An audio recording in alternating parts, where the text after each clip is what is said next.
I've got the looks and the charm of an old movie star. Cary Grant, if you will, so I find it bizarre that this girl should refuse to step into my car. She must be shy, she'll come around, it's just a matter of time. Aurora, Aurora. Greetings, Aurora. green beans. We have much to celebrate. It is the 100th episode of Screen Snark, the podcast that for 100 times has celebrated all of the 100 shows that are in our 100 eyes, in our 100 minds, and on our 100 hearts. I am 100 Rachel Quirky Shank. And I am Centennial Matt, a.k.a. Stormageddon. I don't know. We did it. We did it.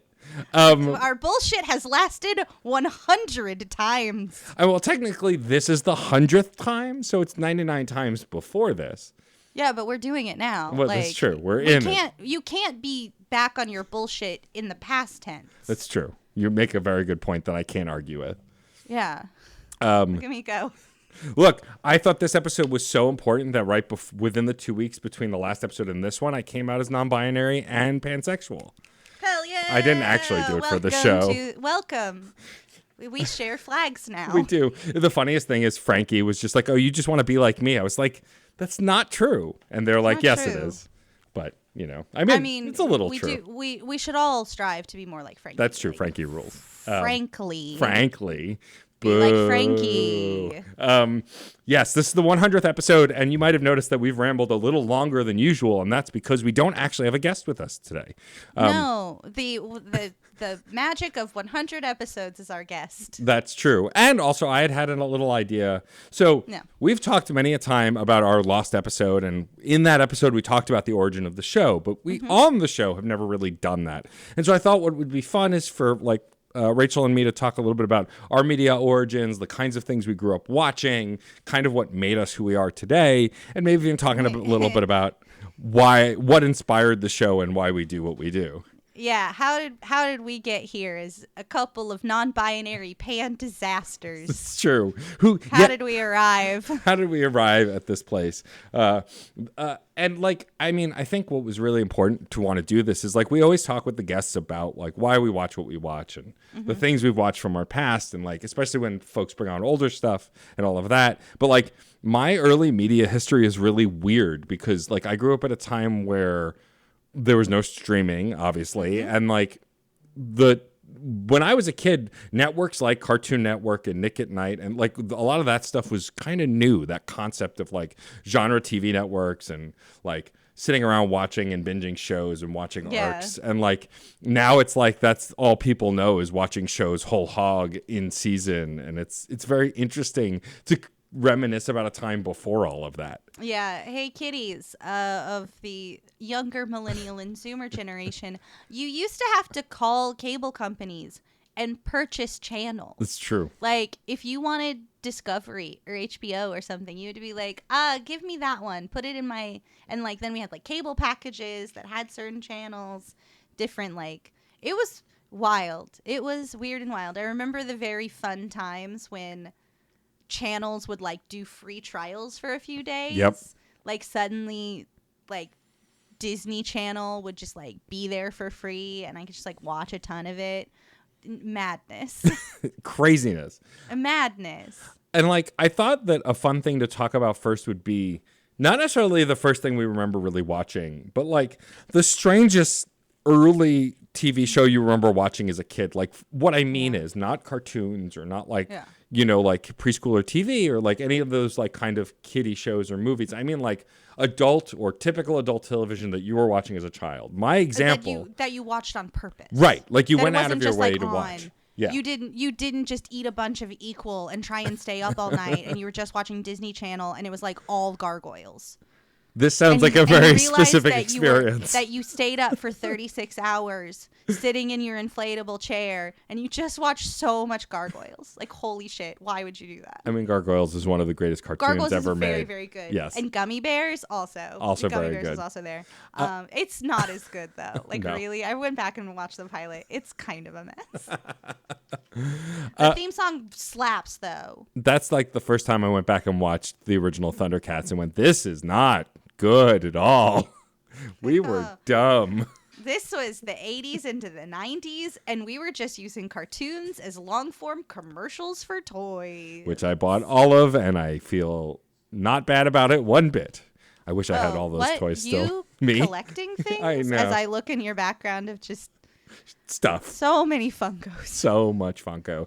But yeah, I mean, like the inspiration for this is like I grew up osmosing or absorbing a lot of TV through my parents, especially my father, who often stayed up late watching TV. And one of the earliest shows I remember watching as a kid that I was like, I like this show, it's funny, I'm going to seek it out, was actually MASH, the TV show.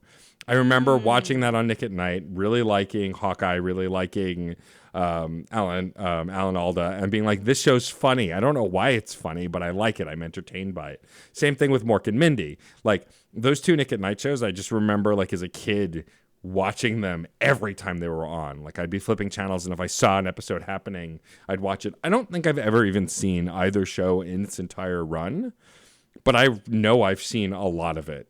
And it's just so weird to me as a kid. I mean, as a kid, I know why I watched Mork and Mindy. I loved Robin Williams even as a kid. But, like, there was no reason for me to watch MASH at all. And yet I did regularly. I also watched a few episodes of MASH. That was definitely, like, a show that was on the TV a lot. I think my dad watched it a bunch. Mm-hmm. I never really, like, paid super attention to it in the same way that you did. But, like, I am also, like, on that Nick at Night train of, like, I Love Lucy. Like, anytime I Love Lucy was on, I was like in it, on it, for it. Bless you, Nick at Night. Right? I don't think I completed I Love Lucy. I remember, like, watching one week and it was like she wanted to be in the show, and then, like, the next week she had a fucking baby, you know? Right. Like, they didn't care. They're playing Fast and Loose. Yeah, I don't even know if those shows... Nobody's binging. I have no idea if Nick at Night shows aired in order. I could not tell you. I couldn't tell you. I think the show that I distinctly participated in, not just like it was on and I watched it because it was on. There was a dedicated time slot, and I would show up. It was like every 5 p.m. 2 episodes of The Golden Girls. Nice. Yep. That was my, like, weekday ritual. Like, I loved that show. I think they did go in order when they, like, ran it in syndication. I think so too. Because I remember, like, when there were 2-parter episodes, like part 1 would play and then part 2. I definitely watched that series multiple times during that tenure of my life. And I'd sometimes tune into, like, the double block of Designing Women that happened before, but I wasn't as, like, into that one. I am still, will always be obsessed with the Golden Girls. Yeah, I mean, I was the same. It definitely wasn't like the first show I remember watching, but I do remember watching a lot of that show. I also couldn't tell you if I've seen all of that show or not, but I do remember a lot of it and watching it.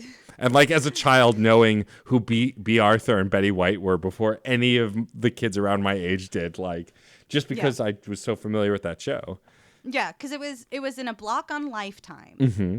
I remember that. They were playing it in syndication on Lifetime. And at that time when they were playing it in syndication, they were actually, like, pushing it as a show, like, almost like it was running for the first time. I remember taking Lifetime online quizzes about which Golden Girl I was.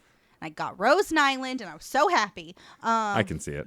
I love Rose Nyland. Such a lovable doofus. I'm a lovable doofus. That's also very true. But yeah, it was just appointment my first foray with appointment TV. Yeah. You know, and, like, wow, I turned out to be really gay. Shocking. Surprised. Well, it's funny talking about our queerness. Like, the next thing I want to talk about kind of plays into it a bit. Like, I want to talk about the first time you remember a season finale and a season like looking forward to the next season. Because for me, it's very specifically tied to a cartoon that I loved. But also, I've gone back and watched that cartoon on Netflix, and that wasn't the end of that season. But I remember waiting so long between those episodes. Famously, the show aired on Fox, so it could be Fox fuckery, but who knows? But the show is the 90s animated Spider-Man. And, like, I grew up loving Spider-Man and the Spider-Man comics, read them all the time. And I'm a long time Venom fan and monster fucker, and probably dates back to this. Yep. But like, I remember loving Venom, and I remember like waiting for that cartoon to get to Venom because Venom was in the title sequence, and like we knew it was eventually going to happen. And I remember the episode where he gets the black suit and then goes to the bell tower, famously like in the comic, and like loses it under the ringing bell, and then it falls onto Eddie Brock, and he becomes Venom. And like I just remember that happening like at the end of that episode, and then I had to wait for the episode that actually had Venom in it.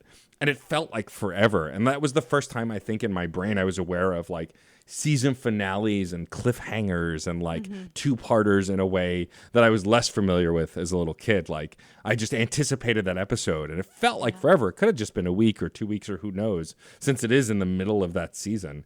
But like I just remember really anticipating that, and I can't remember a time before that where I really looked forward to when's the next thing coming, which we kind of get a lot of now as we're always being reminded of what's coming next. This is a weird question because I can't really dig back and think I was really into. I think I just watched a lot of things in syndication, so it was never like a waiting game for me. It was just like, oh, here's a thing. Like, I didn't get into Friends or Seinfeld or any of those like contemporary shows. I was too busy chilling with the Golden Girls, like old soul over here. So I guess like the first time I really felt television as a cultural community thing, weirdly enough, was Game of Thrones. Okay, I mean, I can see that, sure. Because I think because I had not participated in television as it was happening during my formative years, I spent most of my time watching it in sort of like after. Like, right. I guess like the closest I could get was anticipating being able to rent the next season of Buffy the Vampire Slayer from the library. Sure. But I don't think that is the same thing, because it wasn't like I'm waiting for these creators to make the thing that they're making. It was, I am waiting for the library to have a copy of Buffy season 3 so I can indulge my dark passenger. So like I think I really never hopped on appointment TV in like the cultural mindset. And Game of Thrones was the first time where it was like, I am watching this with people. Right. Like, we are experiencing this at the same time. Like, I didn't do that with Breaking Bad. I didn't do that with Friends. I didn't do that with most things because I think I've always kind of liked the binge model, even though it's not great for true like understanding and consumption of art. It's just like, I love that instant gratification of like next episode. Like even something like Battlestar Galactica, I watched all in one burst in like 2011.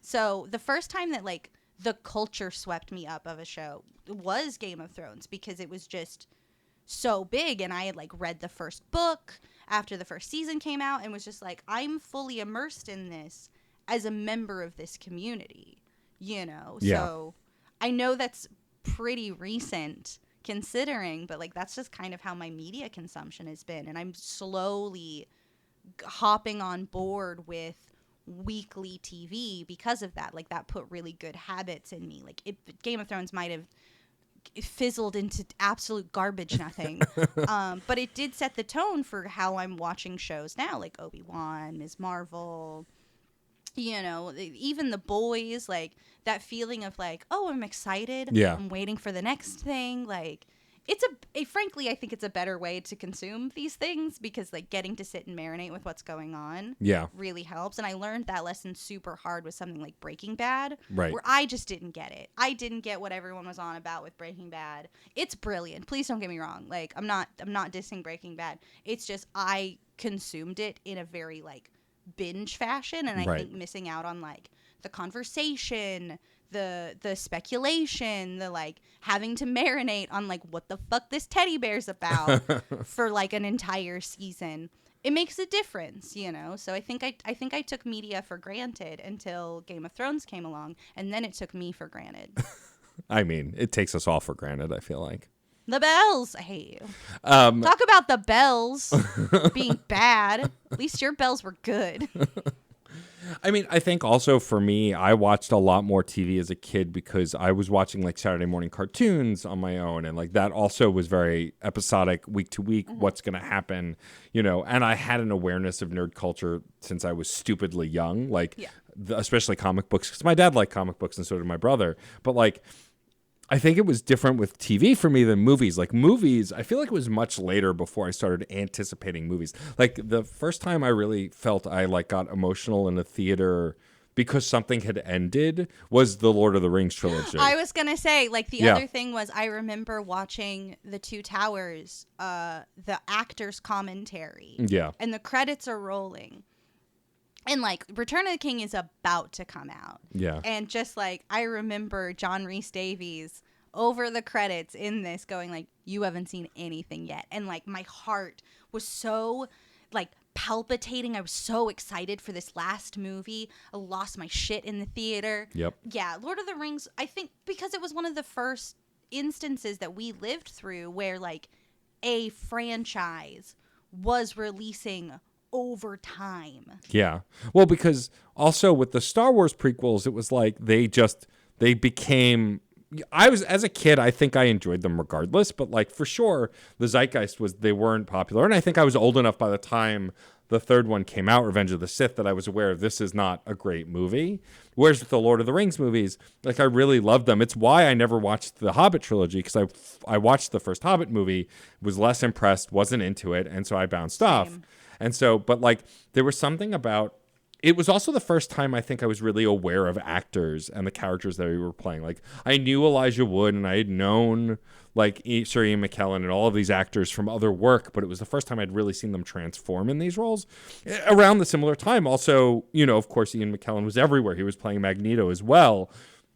And those X-Men movies also were the same kind of cultural, I can't wait till the next one. But when the second X-Men movie came and it was fine, and then the third one came and it was that mess, I was like, oh, I'm not as excited anymore. But the Lord of the Rings movies kept me engaged in a way that I think some of the early nerd stuff didn't. In the same way that like Spider-Man 1 is an incredible movie. Spider-Man 2 is one of the best comic book movies ever made. And then we got Spider-Man 3, which honestly I've rewatched recently, and like, looking at it as a Sam Raimi fan, I went, he meant for it to be this cheesy and stupid. This is obvious. It's just, this was rushed out the door and is not a good movie. But like, it's weird that you retroactively make the killer Flint Marko. Like, it's right. Very strange, this choice. And so like, I think it's interesting to look at the Lord of the Rings as like that. And it's funny that it's the same for both of us, as this like kind of starting point for my media consumption as a geek, right? Yeah. And looking forward to adaptable material, whereas now like everything's adapted from something more or less. But I think Lord of the Rings for me is where that kind of hype started for sure. Yeah. And I remember going into that movie sight unseen. I had no idea what the Lord of the Rings was. None. But like, my theater friends and my theater teacher who like used to read that book series every single year, like absolutely obsessed with it, was like, we gotta go, this is important, so we're all just sitting in this theater, no idea what's going on, and then all of a sudden it's like, I feel it in the water, I feel it in the earth, and I'm just like, what the what is this? And I think that was the movie that made me fall in love with movies. Because like movies up to that point had been like fun, like I'd been a child, like you were saying, like Spider-Man was great and fun and all that. But it was the first time that I was watching something and like my burgeoning adult brain was like, this is craft. Yeah. This is working on so many levels. And like, this is very serious, but it's very earnest. It's absolutely gorgeous. Like, I don't think we'll ever see its like again. No, I mean, and I think what's interesting for me also is like, I now retroactively have that feeling as with The Matrix. And we've talked about that after I saw it in the theater for the first time, because I had never seen it in the theaters before. I think retroactively, The Matrix is one of my favorite movies of all time after that experience. Really good. Yeah. But like when it was like I said, I never saw the first one in theaters when it was out. I saw the second and third, but because of that also sort of decline, sputter, although I think they're better than we gave them credit for originally, they still kind of sputtered comparatively. I didn't get that epic. It's why, like, and we've talked about this on the show too, I cried during Endgame because it was less about the sad scene at the end, which I will leave out in case someone still hasn't seen it because it's worth not saying. But like that scene was the culmination of 10 years of movies. And that's what upset me. In the same way that Lord of the Rings, Return of the King was a culmination of these films that I was going with my friends to. We saw every one of these films together, the same group of friends. And like, it was the end of that. And I think that's why that movie franchise particularly stands out to me in a way that other franchises don't. Yeah. And also, I think because it had the rare ability to do it all at once. Like, right. They made. Hey, did you know that Star Wars, when it was being filmed, was called Blue Harvest? Here's another piece of trivia that everyone fucking knows. They filmed all 3 of those movies at the same time. Yep. So like you have this beautiful like through, you know, it's all, I hate to use homogenous because like I feel like homogeny is like kind of a thing we're not looking for, you know, we're just like everything's all the homogeny same non-derogatory. Homogeny non-derogatory. For sure. And like I think that really, really helped it, and the fact that everyone was like fully dedicated for a long time on this project. I feel similarly about crying during Endgame because it was the culmination of many years of like films and stuff. Yeah. But at the end of the day, I think that Lord of the Rings is a miracle for filmmaking. Right. And the MCU is a miracle for logistics. Yes, absolutely. I would agree.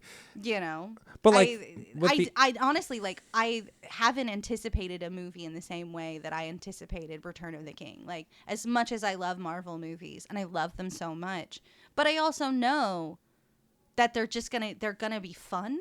And they're gonna keep going. But like, I remember crying in Shelob's cave while reading the book. Yeah. And just like losing it with Sam's like, please don't go where I can't follow. Yeah. You know, I cried reading the appendices of Return of the King. I ran downstairs to my parents and I was like, Pippin named his first son Faramir. He named his first son Faramir. Legolas waited until Gimli passed before he built a ship and he took himself to the Grey Haven. And my mom's like, what are you talking about? Yeah. Like this important book series. Okay, thank you. Yeah, I think it's interesting you bring up the MCU because I feel like I might get there again. When they eventually announce whoever Wolverine in the MCU is going to be, Wolverine's one of my favorite characters besides Venom. And I am very thankful to have Tom Hardy. I love that dumb beefcake so much, and I am thankful for these stupid movies. Are you saying that big dumb beefcakes are kind of your type? Yeah, gee, who would have thought, right? Who'd have thought? Although technically Wolverine is a little beefcake. He's a short stack. Yeah, but he's still like beefy. I know, he's still beefy. And dumb. And also dumb. But like I could see myself getting that excited again for Marvel stuff, and I will. Like, I mean, I was excited for Doctor Strange, and I wasn't disappointed, and like, it's a different kind of excitement. But I think that we're so used to being marketed towards now. Like, I am. So the next thing I want to ask you is if there is a film franchise or TV franchise or just nerd franchise that you are unapologetically a fan of, like without. Like, love all of it, even the bad stuff. Because for me, Star Wars has become that. Like, we're currently both watching Obi-Wan. I am obsessed with it. And I like the prequels. They are not good, but I like them. And I especially like Ewan McGregor's Obi-Wan. I've always loved that character. I am so exhausted by the online conversation about Star Wars that I am with a bunch of friends in a very queer Discord, a small group of people just talking about Star Wars, because I refuse, unless I'm just posting objectively about the games, to literally engage in any of the conversation. Like, I'll tweet about Knights of the Old Republic because it's a like 10 or 12-year-old game that nobody cares about except the people who are fans of it. But like, I will not talk about Obi-Wan. I refuse. But like, I'm glad for you. I would love that luxury sometimes. But especially right now. For sure. But like the franchise, it's one of those things like when Boba Fett came out, the book of Boba Fett, people were bad-mouthing it. I'm like, my big dumb bounty hunter's back. I've loved this character since I was 8 years old. And now I get to see him in a TV series. And like, I think that we all need franchises that we unapologetically enjoy because we can just move through it. And like the criticisms don't bounce off me. Like I have the same issues with Rise of Skywalker that everybody else does. But did I get hype when Ben was going to save the day? You bet your ass I did. Because it was engineered that way and I just love Star Wars. And so I'm curious if there's a franchise or a media property or even like maybe even something that's not necessarily just movies or it's just TV that you really like kind of love without any reverence for the quality of it because it doesn't matter. You just enjoy it. Yeah. That's I'm gonna take Community. Yeah. 200, please. Yeah. There you go. Even the Yahoo seasons, even the Gas Leak seasons, I'll take them. Yeah. I just love those stupid little misfits. I just love them, and I love that it loves media also. Like it's such a fun show. I think that's one that I've seen the depths of hell with that show. They have given me some awful garbage. Yep. But I'll watch that entire series. Like I won't even skip the bad episodes cuz even the bad episodes still have these really great actors that I really love even if they're getting done so fucking dirty. Like I just can't be mad. I can't dislike it. You know, I don't think that I can even like muster like the courage to watch it knowing that Chevy Chase is a absolute piece of garbage. Just the worst. Horrible human person. But like I think Pierce is a really interesting character, you know, and like I think it really sucks that it had to be a lot of like, is this Pierce or is this Chevy? Right. Like, so much of his like bad, angry, entitled personality lives in that, and I think it's really interesting to engage with on screens, on film, however you want to call it. That would be my property. I don't think that I will ever have a moment where I'm like, I don't think I like Community anymore, because there's so much in it that I love, and so many actors that I just absolutely adore. Yeah. And I watched Community through the phase when I went from Annie to Britta, and so like I'm in. Yeah. The long haul. It's funny to rewatch that season and realize who I'm rooting for as an adult versus a young adult in that show, because it changes. Like, Britta's right. Britta's not like, yes, she's overbearing and self-righteous, but she's not fucking wrong. She's not wrong. She's kind of a party pooper, but she's not wrong. And maybe we should have had our party pooped a little harder. Maybe we wouldn't be looking at a climate apocalypse if we just pooped our own parties just a little bit. The weirdest realization ever was starting to watch teen dramas and identifying with the parents instead of the kids. The moment that happened, I went, oh no, but they're kind of right. Oh gosh. My favorite thing about Ms. Marvel so far, even though we only have a few episodes, is that I'm still identifying with Kamala Khan. I love her, and I'm on her side. It's also the most wholesome as heck show 2 episodes in that I've ever seen. So oh there's my that. God, so wholesome. Oh my I can't God. believe it. And like talking about Star Wars, like, are you current with it? I'm not going to spoil anything, but are you current with this week's episode of Obi-Wan? Yeah, it was my favorite episode. Mine too. But I haven't been having a good time with Obi-Wan. That's fair. But the scene we get at the start of it, like there's flashback scenes that I won't ruin, but like I got emotional. Yeah, because it just reminded me of my past. Yeah, that episode was the show that I've wanted this show to be the whole time. Right. You know, I feel like the Disney Plus model, I feel sometimes is just a lot of filler. Yeah. And then we get something neat. Moon Knight did the same thing where it's just like, this is kind of a lot of filler, but at least that filler in like the back end was sort of like paid off. Right. In Moon Knight, and I'm not seeing where all of the other stuff is going to pay off. It just feels like we went to a lot of locations with the same couple characters. We did the same thing. That can be totally fun. Like D&D the bullshit, like for sure. But I guess like if we're going to go back and dig into things with characters that we know their arcs, we know their stories, I would like to feel challenged.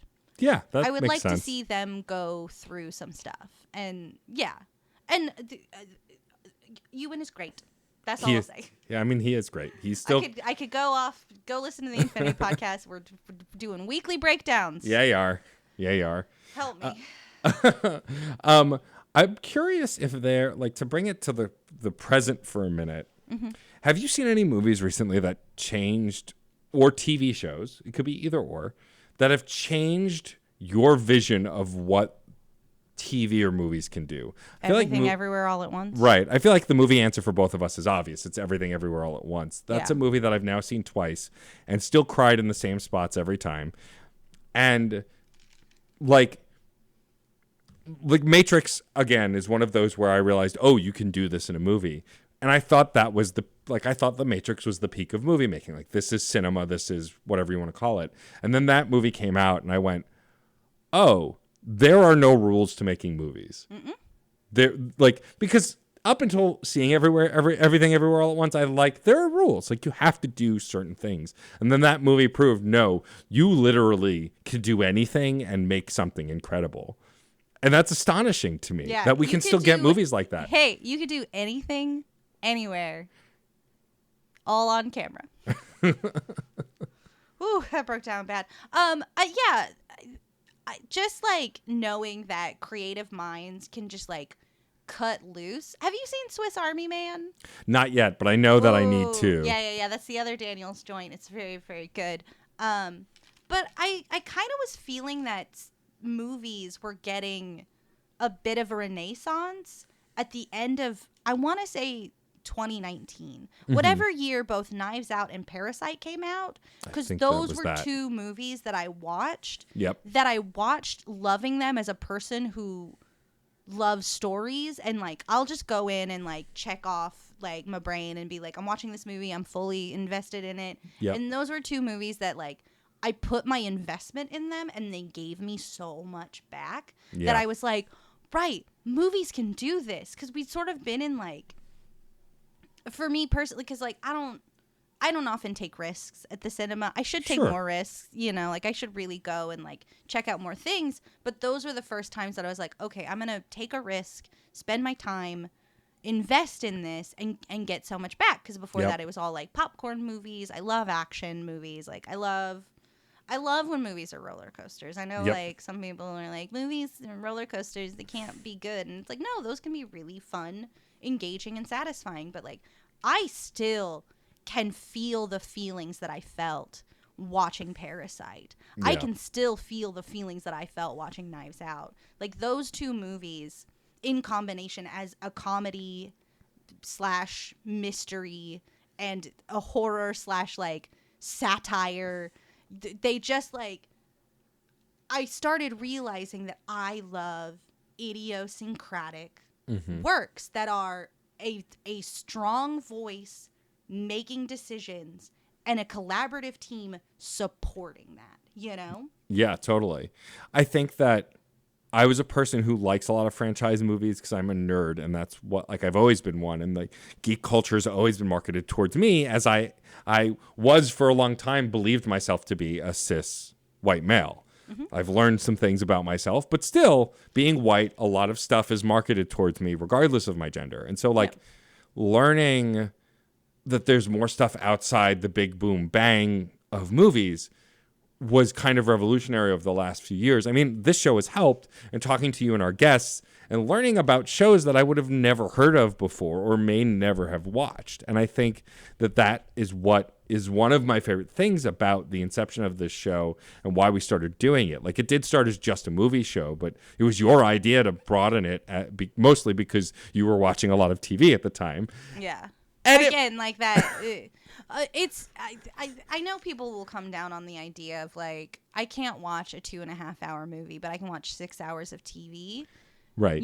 But that's how my brain do. Right. And like dedicating 6 hours to like a binge means I'm playing on my phone. I'm looking at my cat. I'm talking to my partner. Like, we're kind of sideways playing with a show if it's on in like the binge model. But like to sit down with a movie for 2.5, 3 hours, I'm going to turn off my phone. I'm going to give it all of my attention. Like, it's the difference between like walking 3 miles and running half a mile. Like, one of them, yes, is shorter, but it's a lot more effort. So yeah, I think I had just kind of been in the mental space where like TV was a lot easier to get at and work with. I and feel also, like all of my movie points were being spent on the MCU stuff because of podcasting, and it felt like watching movies was my job. You know? Yeah. Well, I know, and I think that the show had to evolve because we were just watching different things. I mean, I very recently brought In Space with Markiplier on, which is, I mean, it's basically a choose your own adventure video game / TV show. Like, it's a multitude of things. Yeah. But I brought The Last of Us on once. Like, we've broken our own rules because I think media is changing so much. And I think why I love doing the show with you, besides it being a goof and having great guests and all of that stuff, is because when we get serious about media and talking about it, we really dig in. And like, you were talking earlier about the binge model, and that's how your brain is more comfortable. For me, watching TV with my spouse is actually my favorite way to watch TV. My preferred media is video games. That's not really a secret to anyone, or music.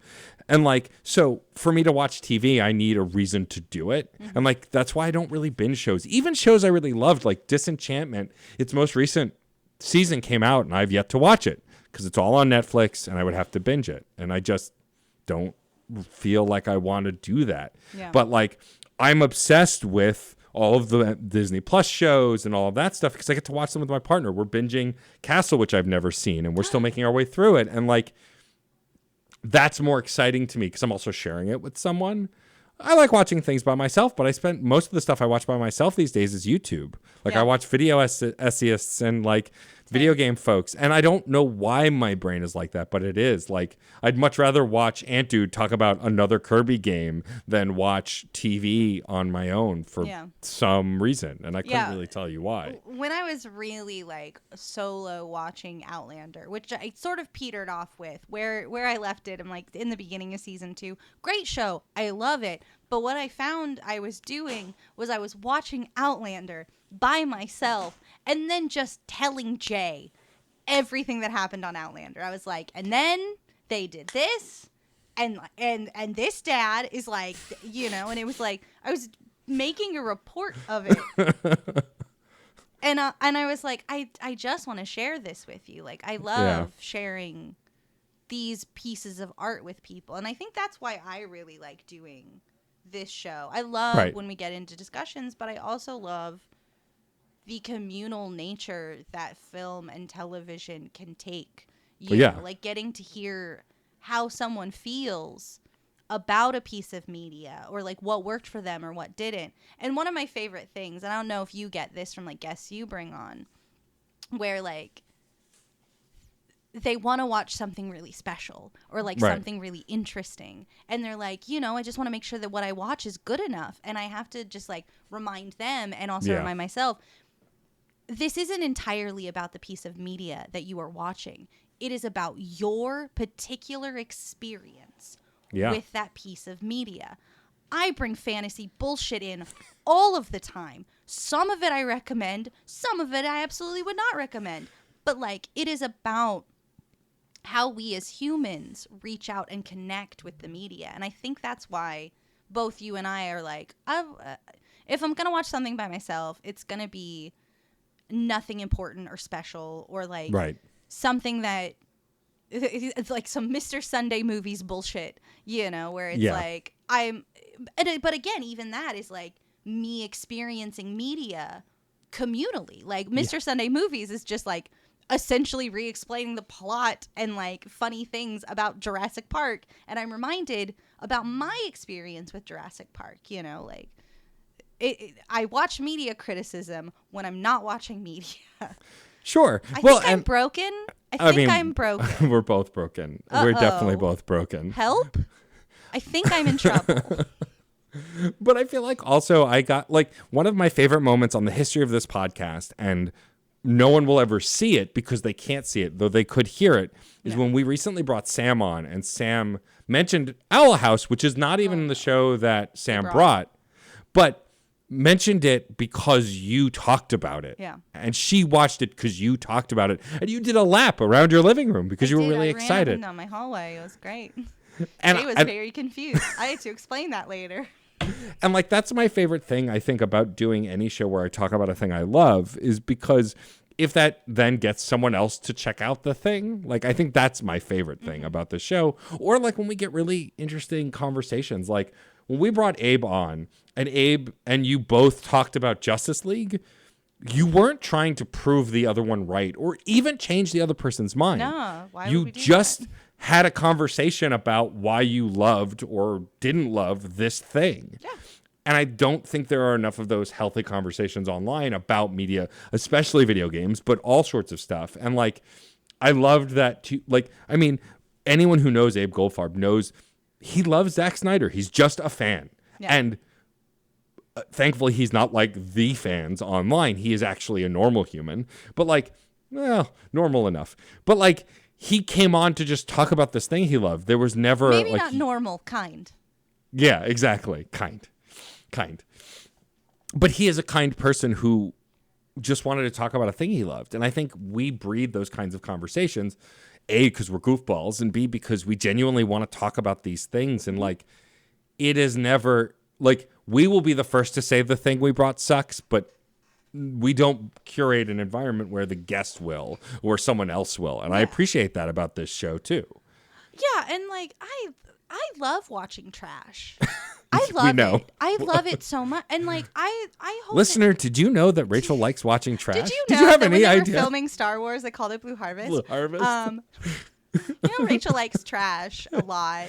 And the thing is, like, I was honestly, if you go listen to an upcoming episode of Comics Quest with JD, we were talking about high versus low art, and like there's no such thing. Yeah. Like there's art that works for you and there's art that doesn't work for you. And like that should just be our baseline. And unfortunately we live in a very like purposefully divisive culture. Like YouTube algorithms are like, this is why this is bad actually, or this is great actually, you know, like this sort of like, I have to prove a point, you know, and like a lot of times like those titles are really just for the SEO, and you get into them and you're like, oh, this is actually a very nuanced discussion about like why something about this works or doesn't work, or why this particular show, because it lost its source material, kind of went off the rails because suddenly they weren't grounded in anything and they just needed to get to the end. Yes, I'm talking about Game of Thrones again. I'm so sorry, everyone. I will never forgive Game of Thrones for what it did to me, ever. But I wouldn't, like, yes, that went disgustingly off the rails, but, like, there's logistical reasons why it did that. And I don't ever, I mean, it was bad. It went very poorly. Right. But everyone was still, like, trying their best. And, like, I stuck it through to the end. But I think, like, trying to get away from the culture of thing bad or thing good is really healthy. And I think approaching something like a Game of Thrones from the position of, this really hurt my feelings the way that this broke apart, you know, and I don't think it worked for many or anyone at all. And, like, I think that's an important lesson. But you can still go back. And I think about that show a lot. And I'm like, do I go back and rewatch it? Because when it was good, it was so good. Of course, it deserved to be a monoculture, you know, like. But like, good is my way of saying it affected me in a positive way, you know. And I think approaching media from that position now came out of this show, because like, you don't want to walk in here and be like a rain cloud about something that was a bad time, right? You know.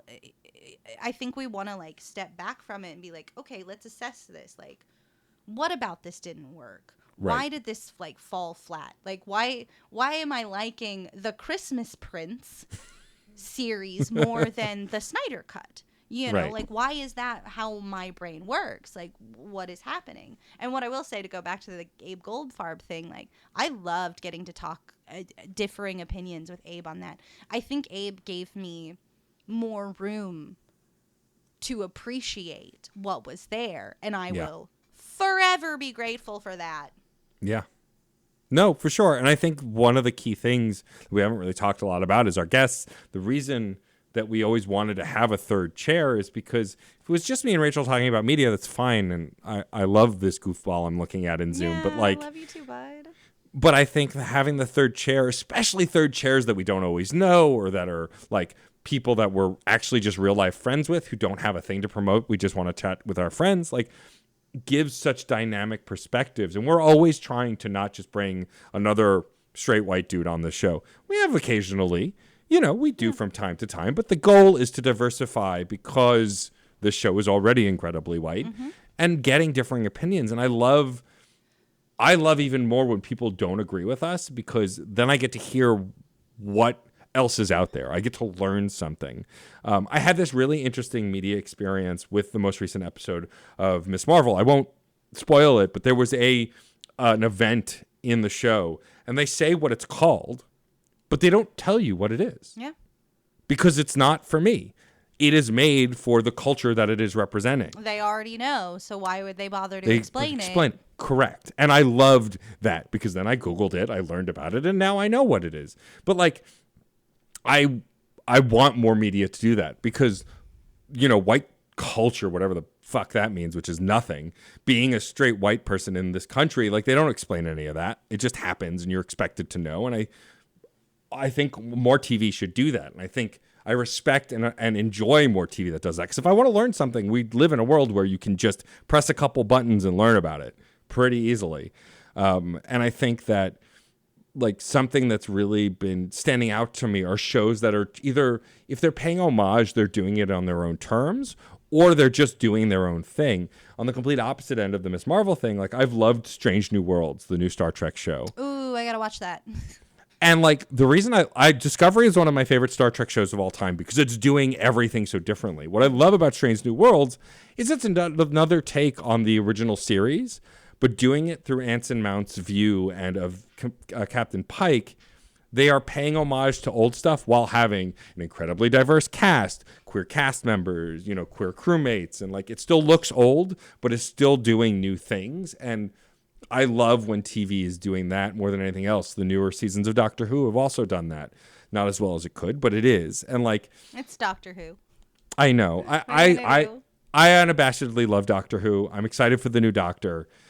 I'm bummed that, like, I'm so glad Russell T Davies is coming back. I'm bummed that David Tennant's coming back. I love David Tennant. Don't get me wrong, but like, he was great. He was great. It's time for the new Doctor. Yeah, like, we don't need him to come back. I don't want to go is so perfect, and like to bring that back kind of invalidates that sentiment of like, this is over forever now. Yeah. Like the finality and the fear. It was the first time that it's kind of like, the Doctor is like, I'm dying and I won't be here anymore. And like, that's sort of the crux of it all. Like even in like the first regeneration, he's like, I'll be back, but it won't be me. Like you'll get it. Don't worry. But it was still kind of like very natural. And like what I loved so much was Tennant's Doctor was as close to human as we're probably going to get. And like him recognizing like this weird moment of his own mortality was so gut-wrenching. Yeah. I loved it. I mean, do your victory lap. We're doing one right now. Happy 100 episodes. Yeah. I mean, but to the same thing, like with Doctor Who, my favorite part of the show comes so infrequently. I love when the Doctor regenerates. It's always heartbreaking, but like that's what makes the rest of the show work. It's leading to those moments. It's coming. Mm-hmm. In the same way you're watching James Bond waiting for James Bond to order a martini or say something quippy. Like there are things about the media we consume that we expect and that we love and that are tropey, but I think it's okay to lean into that sometime and still try something new. I mean, I'm curious what you see the future of this show being. I don't have any hard and fast rules. I think maybe expanding the scope of what we talk about. We've dabbled with other kinds of media, but honestly, like, I'm curious if you have any ideas for like what we can tackle in the next 100 episodes or the kinds of things you want to see more of. Spicy pepper challenges. Oh God. No. I don't know. I love the format that we have built here so much. And like, I think trying to be like, what do we do next when we don't really have any hard, fast rules is kind of an exercise in futility. Because if we feel strongly about something, we bring it. We talk about Yeah, it, you know, it's like true. I doubt we would dabble in like I read a really great book here. Sure. You know, like I think that would maybe be a bridge too far, but letting people like bring particularly like strong story games in, you know, especially as sort of like all of these pieces of media are striving for similar aims, you know, to give people a story, an experience, Yep. a feeling, like a protagonist doing things, whether you control that protagonist or not. You know, I think there's just kind of letting it ride and continuing our journey where I get to be inspired and excited and invigorated by the guests we bring. I think like this is a lifeline for me, you know, like this show got me through this terrible panini so far, you know, like having these moments to like connect with people, even if it is over screen. So I don't know. But wherever we grow, we're going to be badass when we do it. How about you? Any ideas? You going to change the format? Oh God. I feel like I just gave this whole thing and you're like, we're actually going to do 2 guests at a time now. I mean, well, we've done 2 guests before. We're going to do 6 guests. Panels. God, no. Oh, I wouldn't wish that editing upon you ever. God, I'd throw myself in the ocean. I mean, I'm not against the idea of us ever doing a live show or a panel show. I feel like that kind of stuff could be fun, but I agree. No, I think that we've kind of broken our own rules enough and given the guests enough leeway that I don't know that there's a hard and fast rule. There are guests I would love to bring back. I think more of my goals for the future are to further diversify our guests and also just bring on more guests that I've had in other places. Like my dream is to bring Yuri Lowenthal back to the network on this show. I think he would be great to talk to about because we talked a lot of media with him on Fun and Games the 2 times he came on. But like for me, I think the future of this podcast is just finding a way to grow the audience. Champion the Cat is making an appearance on the pod. I think we should add a 4th chair for Champion. My bug. We'll just meow into the microphone. Yep. He won't, though. I think he's going to abandon the seat. Hi, I love you. Thanks for visiting me. No, don't get on the desk. Okay, it's fine. This little fuck. I love him so much. But like I just want to continue to expand our reach. I mean, our growth has been slow because we're a very specific focus and we're guest focused, and any show that's guest focused is like people tune in for the guest to check out their stuff and then they move on to the next thing. Yeah. And that's just kind of how it is, but like I love doing it. And even if our audience, like whether we have 300 followers like we do now on Twitter or we have 1,000, like I don't think it matters. I think what I love is that I get to see you every other week at least, except when we bank, and then we see each other a lot more, which is always nice. Yeah. And talk with friends of yours, friends of mine, people we don't even know, like about stuff. Like I like that the basic premise of just bring a thing you watched is so simple that then like some people will overthink it and take a ton of notes. Like when Jesse DeHaan was on, they took tons of notes on their movie, and I thought that was wonderful. Yeah. And then we have folks like, Scott Thomas rolling and be like, I don't know, I watched the thing, guys. Here's this whole thing I saw. Here's all the hottest of hot takes you could ever imagine about it. Because if Scott Thomas is good for anything, it's the hottest of Hot takes. Scott takes. Love him. I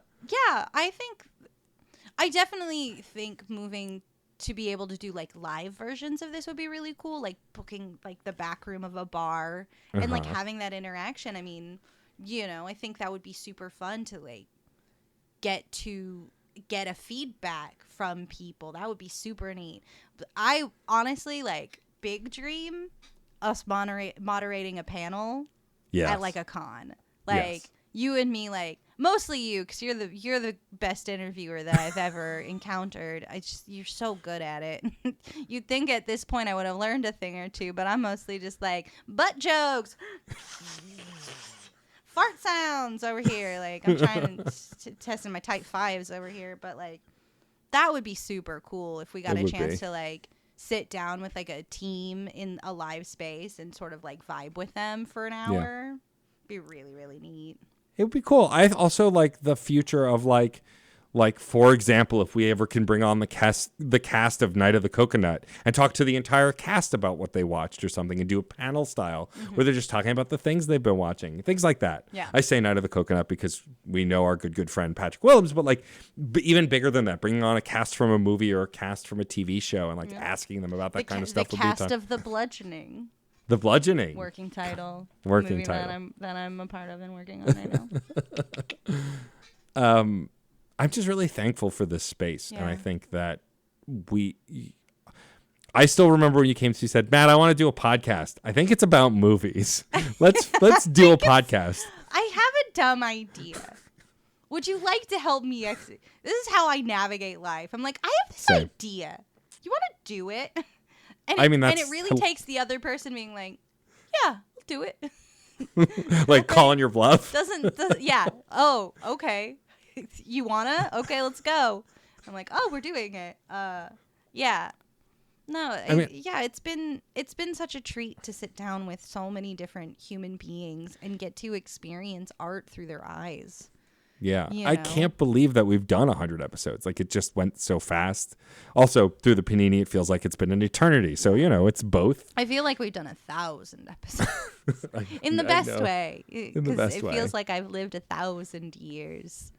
I mean, it's been fun to bring repeat guests on too, like Victor Devon and Patrick, because when we first had Patrick on, I had no idea who this goofball was. Now I'm a friend and fan Now of his. you're going to his film premieres. I am. But I think that the evolution of the guests we've brought on and the people that we seek out, and that our guests have been part of our interests, whether it's podcasts I've guested on or folks from your wrestling school, we intertwine our interests in this podcast beyond just the media we consume. And I think that's really been great for the show as well. And I'm only going to continue to do. Yeah. This is as close to dating as I'll get now.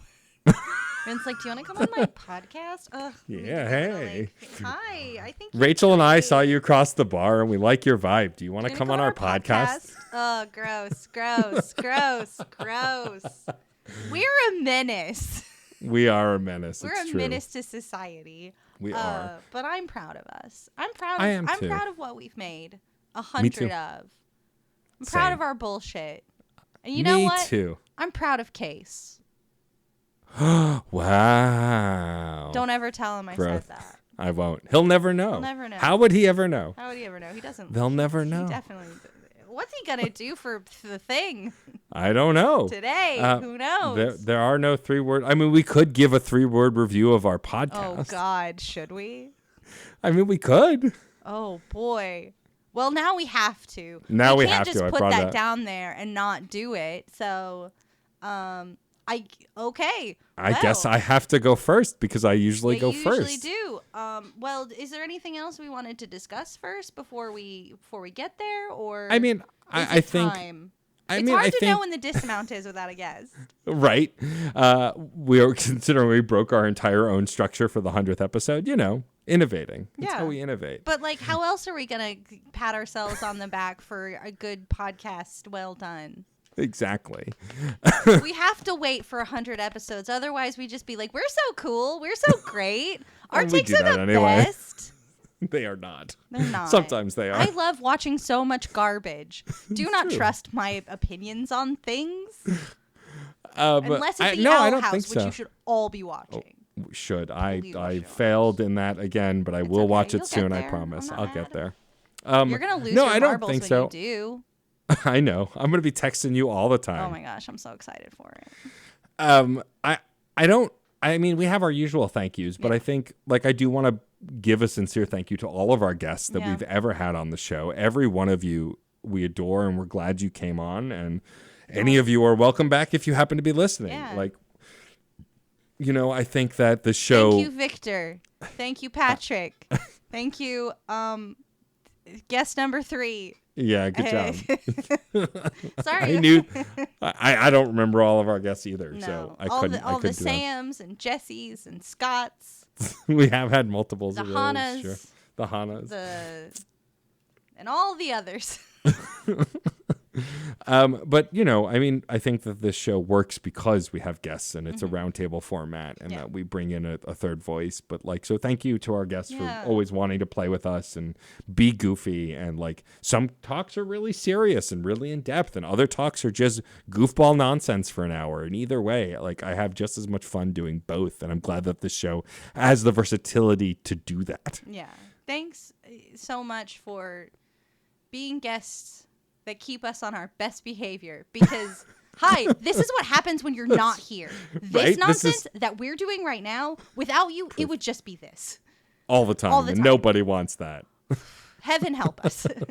No, but seriously, like, again, I know I said it before, but I have walked away from this show sitting down with guests so inspired, so excited, so hopeful.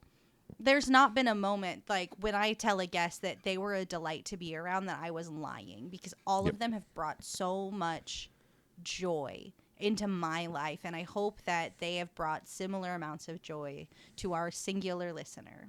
Yes, our one listener who tunes in for every episode. Thank you, Rob Starobin, whose name I'll never get right.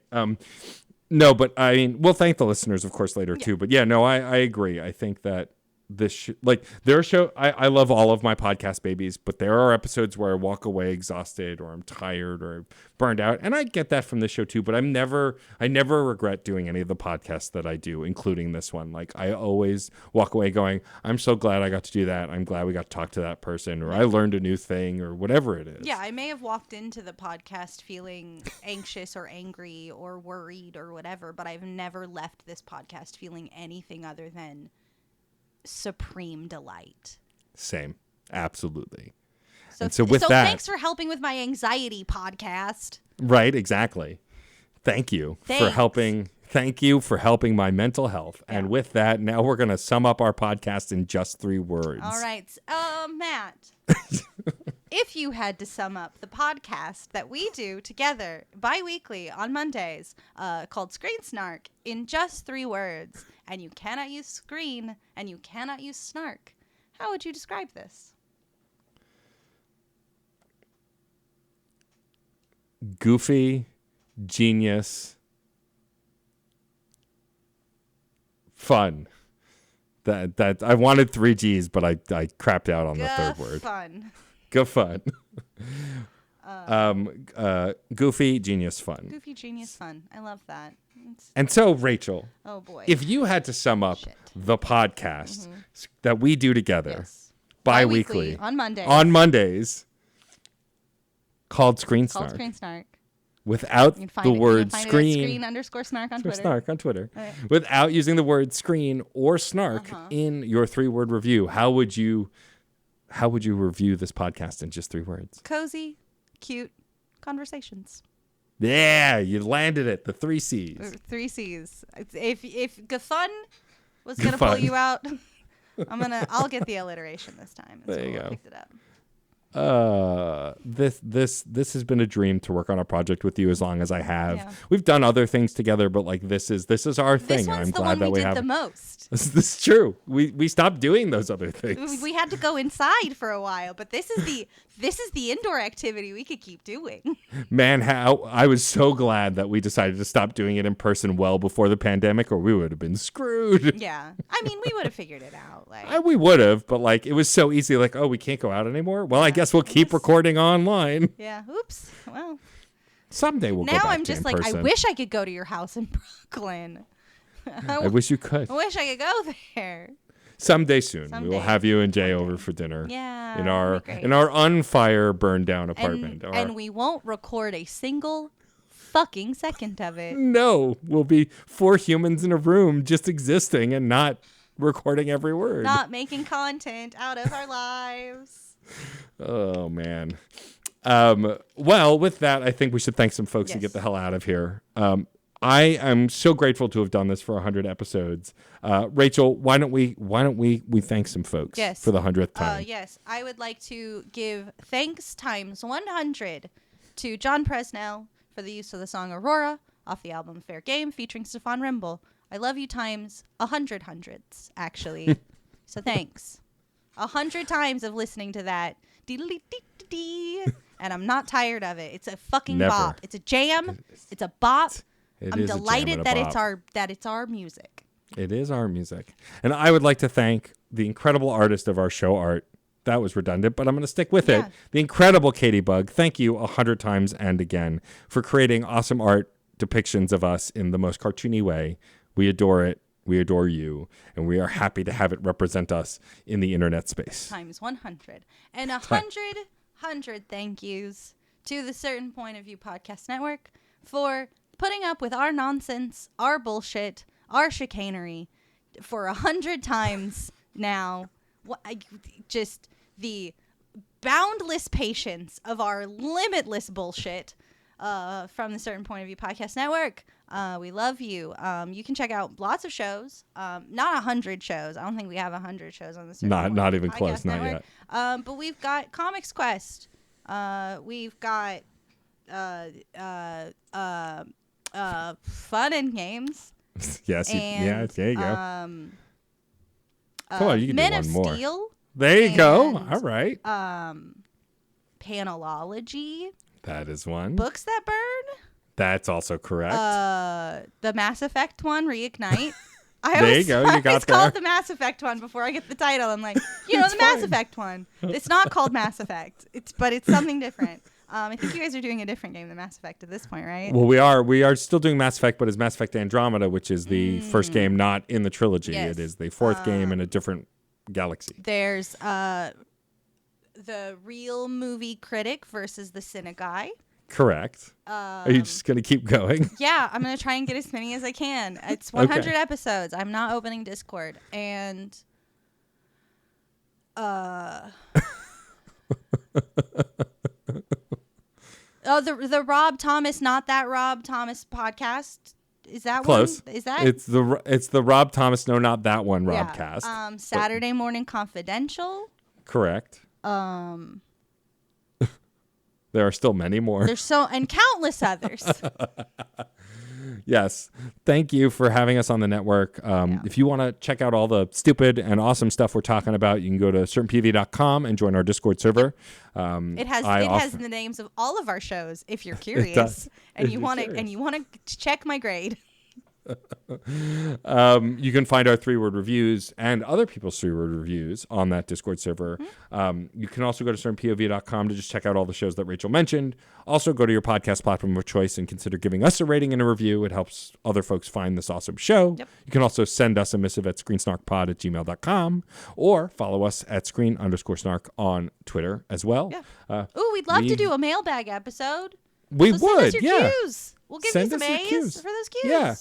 Yeah, if you have questions about the movies we like, the movies you like, you want to recommend stuff, send us your cues. Yeah, We'll send you some Shout A's. it at a bird.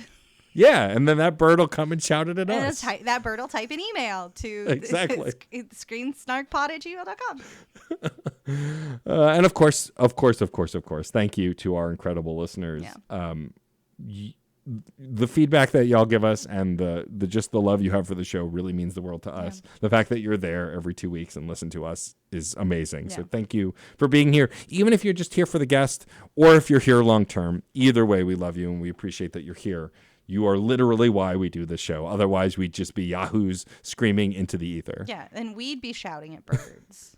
We would literally be shouting at I birds. don't know why I'm obsessed with us shouting at birds, but I don't here know we are. either. I don't know. But all I'm going to say is I want to thank my partner in crime, the stunning, brilliant, incredible, wonderful, delightful, energetic, pink-haired God among humans. Oh, no. So much. The one and only Rachel Quirky Shank for 100 episodes. And I want to thank my Cozy Cute Conversations co-host, who is also all of those things. Incredible, kind, dedicated, fucking organized. Like, we didn't get into this. This show would not exist if Matt was not on the game getting guests. Because, like, I'm such a little weirdo. I'm like, I'm so nervous to talk to people. And, like, Matt's like, I got 80 million guests. So, like, yeah. Thank you for being the linchpin of this entire operation. Matt, a.k.a. Stormageddon. How was that? Descriptor. Perfect. No notes. Nailed it. And of course, as I said before, thank you, our incredible listeners. Yeah. For 100 more episodes and beyond, we will see you at the movies or on a couch somewhere. Bye-bye. Aurora, Aurora, Aurora, Aurora, metal to magnet, she will be mine. Aurora. 100 couches. 100 of them. Did you know Rob Thomas has been writing since the mid-90s? The Matchbox 20 guy? No, the guy behind Veronica Mars. Oh, and iZombie. And Cupid, Party Down, the Cupid reboot. I haven't seen those. Me neither, but we should watch them and then talk about them on our podcast. Yes. We could call it the Rob Thomas. No, not that one. Robcast. Every other Tuesday with Alex and MJ. Find us at notthatrobcast.libsyn.com or wherever you download podcasts. CPOV. CertainPOV.com.